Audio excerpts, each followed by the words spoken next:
Welcome to this training session on breaking bias.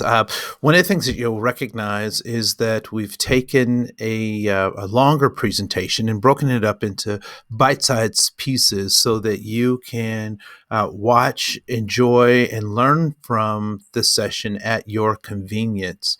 Um, my name is Andre Koen, and I just want to say thank you for joining us for this conversation on breaking bias and the pillars of allyship. And so, one of the things that you'll recognize is that our presentation is not filled with blame, shame, fault, or guilt, but we're only looking for those people who are uh, looking to be effective, right? And so the tools that we're providing today, um, there are some circumstances where they will not work. Right. So if you are an individual who is not trying to be effective or doesn't have a desire to be effective, you won't find that these things work for you. So the first thing you have to want to do is to want to be effective. And so if you want to be effective, if you want to figure out how to change what you're doing so that you can maximize your potential, then this is the course and these are the skills for you. And so we don't spend a whole lot of time with ideologies. We really try to make this as pragmatic, as pointed, and as practical as possible as we get into these conversations. So let's get into what are those four pillars of allyship. And so the first is obviously breaking bias. The second is looking at historic and systemic oppression, examining our own privilege, right? So looking at our own privilege, and then lastly, wielding our power. So what do we do with the power that we have?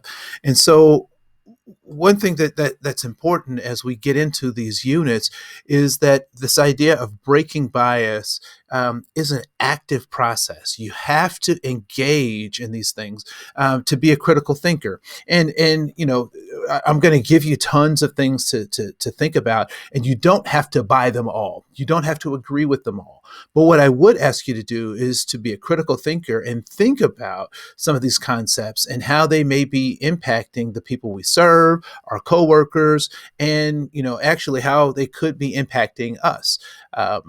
Because we recognize that a number of these systems serve to impact both the people that it benefits as well as the people it's denying access to resources for. So I just want you to be a critical thinker as we enter into this course. And so to do that, the first thing I'd like for you to do is to really think about your own paradigm. And this exercise is designed to do that, right? So let's look at this circle as the circle of all human knowledge. Anything that can be known about humanity or the accomplishments of human beings throughout our history is contained in this circle.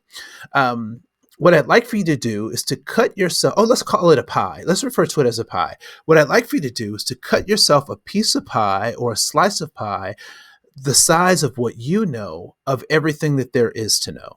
All right? I want you to cut yourself a piece of pie the size of what you know of everything that there is to know. All right? So you have that piece of pie sliced out of everything, right? The second thing I'd like for you to do is to cut a second piece of pie with the recognition that there'll be a third piece that we'll talk about in just a second, but a second piece of pie, which is the size of what you know you do not know. Right. So for example, I know that I do not know Mandarin Chinese. I know that I don't know how to speak I don't know how to speak foreign languages. I don't know how to fly an airplane, and I don't know how to do open heart surgery, right? So those are some things that I know that I don't know.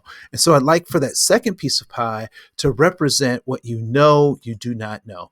And then lastly, what do you think is left? So we have the pieces of pie that we know, and these are things that are probably known to us and known to other people as well, like my name. I know the days of the week. I know how to read in English, right? So those are things that I know.